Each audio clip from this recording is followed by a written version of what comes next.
All right, welcome to another deep dive with us. Today we're stepping back into 1968, right into the swinging 60s. To check out a film, here we go, Round the Mulberry Bush. Now I know what you're thinking, another movie review. But hang on, this is going to be a lot more than just a review. We're going to really dig into how this movie, it's a coming-of-age story on the surface, actually gives us this amazing look at a time of huge social change and a real sexual revolution. Yeah, it's pretty wild how this film can be both like a super funny, kind of romp and also this really thoughtful look at what young people were dealing with back then. All their anxieties and hopes and dreams in a time when everything was changing. Totally. I mean, the story follows this guy, Jamie McGregor, and he's our awkward, kind of lovable main character. He lives in this planned community, Stevenage, which even that is a sign of the changing times. And Jamie, well, he is totally obsessed with losing his virginity. And let me tell you, his attempts are they're painful and hilarious at the same time.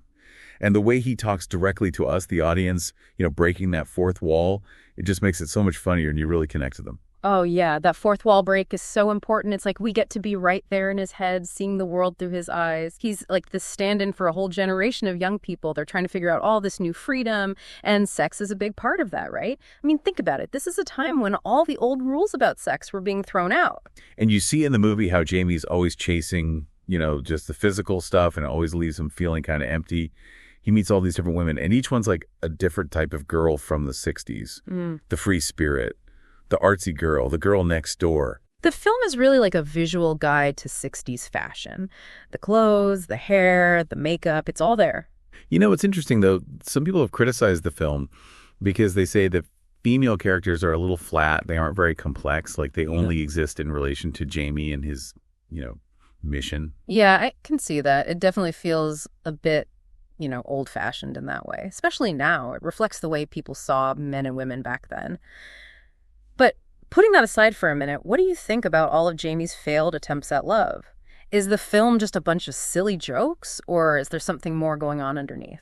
Oh, there's definitely more to it than that. Yeah, it's funny, for sure, but it's smarter than you think. Yeah. Jamie has this idea that losing his virginity will be this big, amazing, life-changing thing, but every time, it's a letdown.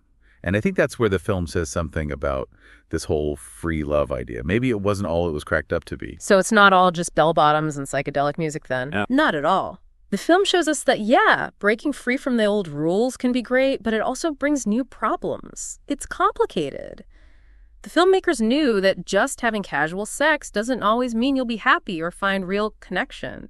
And you can't talk about, here we go, Round the Mulberry Bush, without talking about how it looks. It's so visually striking. All those fast cuts, freeze frames, and surreal images. It's like the film itself is on a trip. Yeah. And that totally reflects the psychedelic art and the whole vibe of the 60s. Absolutely. And the music is perfect for that, too. The Spencer Davis Group, their song, Here We Go Round the Mulberry Bush, it's the title song.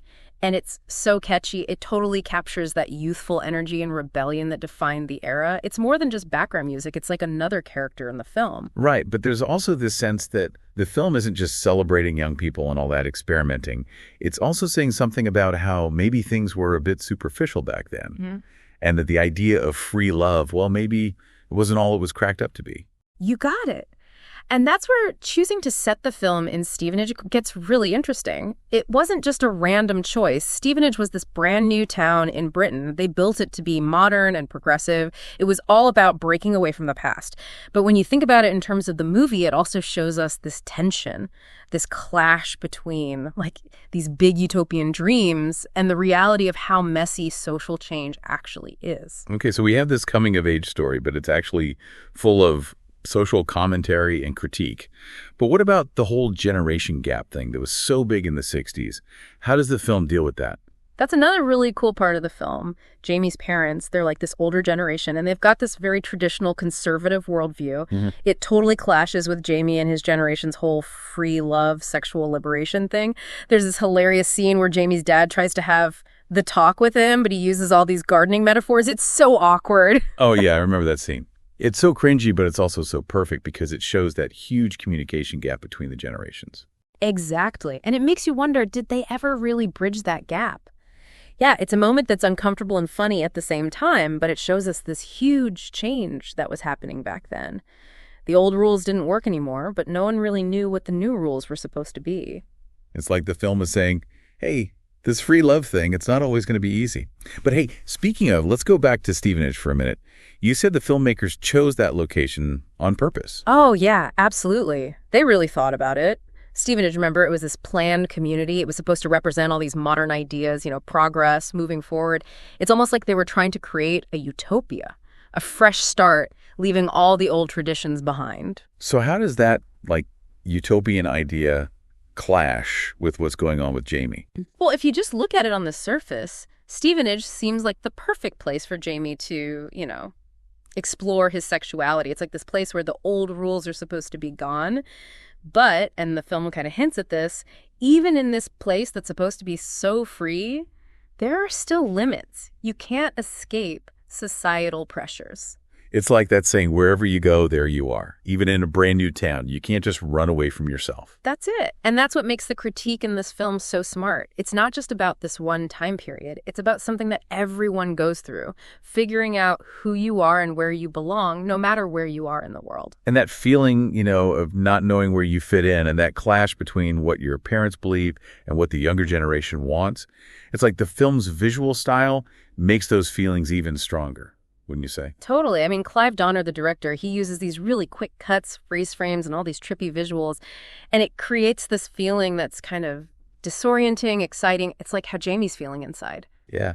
There's that one party scene, everything speeds up, and the camera's spinning around. It's like you're right there with him in the middle of the chaos. It's such a great visual way to show how intense everything is, the sensory overload, the emotions, especially when you're young and trying new things. But there's also something, I don't know, kind of dark underneath it all, don't you think? Like this feeling that it can't last forever. Yeah, you're right. Like the film is saying, hey, chasing pleasure all the time, maybe it's not going to end well. There's this moment, the music stops, and you see Jamie, and he just looks lost in the crowd. It's a small thing, but it really stood out to me. I think that's one of the things the film does so well. It balances those moments of pure joy with a feeling of, I don't know, sadness. It's like it's acknowledging that chasing pleasure and freedom doesn't always lead to happiness or real connection.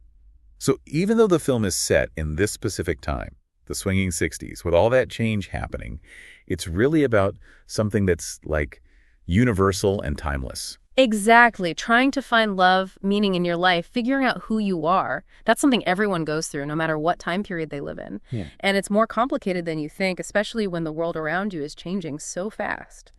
What's very interesting to me is how the film can be funny and entertaining, but it also makes you think about these serious things. But that's what good satire does, right?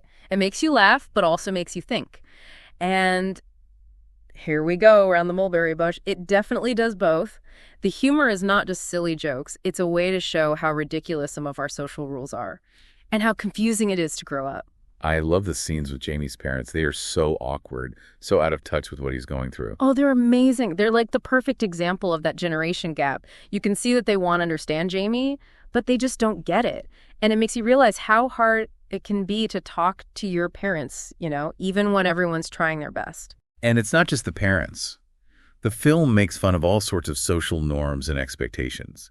Like when Jamie tries to impress girls by talking about art and literature, they just look at him like he's crazy. Yeah, exactly. It's like the film is saying, hey, maybe all those things society tells you are important. They don't actually matter that much when it comes to love. It's a fun way to critique intellectual snobs and how we decide who's important and who's not. It's like the movie wants us to question everything.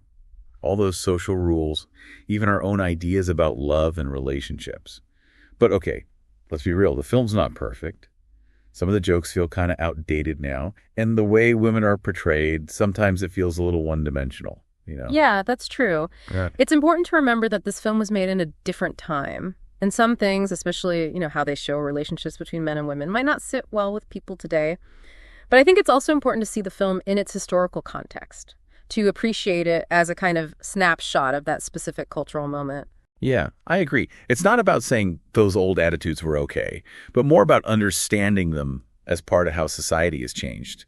And even with those problems, there's still a lot to like about. Here we go around the mulberry bush. I mean, Barry Evans is so good as Jamie. He really captures that mix of being naive and excited about life, like a lot of young people are. He does, doesn't he? You want him to succeed even when he's making, not the best decisions. And I think that's a big part of why people like this movie. It's not afraid to show how awkward and vulnerable you are when you're young. It reminds us that growing up is messy no matter what time period you're in. And speaking of messy, let's talk about how the film ends. No spoilers, but it's not your typical Hollywood ending. It's not all tied up in a neat little bow. Yeah, it's very ambiguous, the ending, and I think that's on purpose. It leaves you with all these questions about what happens to Jamie. Does he find real love? Does he ever figure himself out? We don't know. And honestly, that's one of the things that makes this film so good. It's like life, I guess. There's not always a clear answer. You're always changing and learning as you go. So, to wrap up our deep dive into, here we go, around the Mulberry Bush, what do you think is the film's lasting legacy? Why should people watch it today, more than 50 years after it was made? I think it's a film that gives you a really unique and often funny glimpse into a time when society was changing so much. It captures the energy of the 60s, but also all the anxieties that young people were feeling. That time period still fascinates us, right? And even though some things in the film might seem outdated, the way it explores love, lust, identity, and the conflicts between generations, those are all things we still deal with today. It's a good reminder that figuring out who you are is a journey that never really ends, and that searching for love and meaning in life is something we all go through, no matter how old we are or where we come from. Well said. So to all our listeners, if you're looking for a film that will entertain you and make you think, definitely check out Here We Go, Round the Mulberry Bush. It's a crazy, colorful trip back to the 60s, and who knows, you might even learn something about yourself along the way. And maybe it'll even make you question a few things about the world around you. Thanks for joining us on this deep dive, everyone. Until next time, keep exploring, keep asking questions, and keep those mulberry bushes spinning.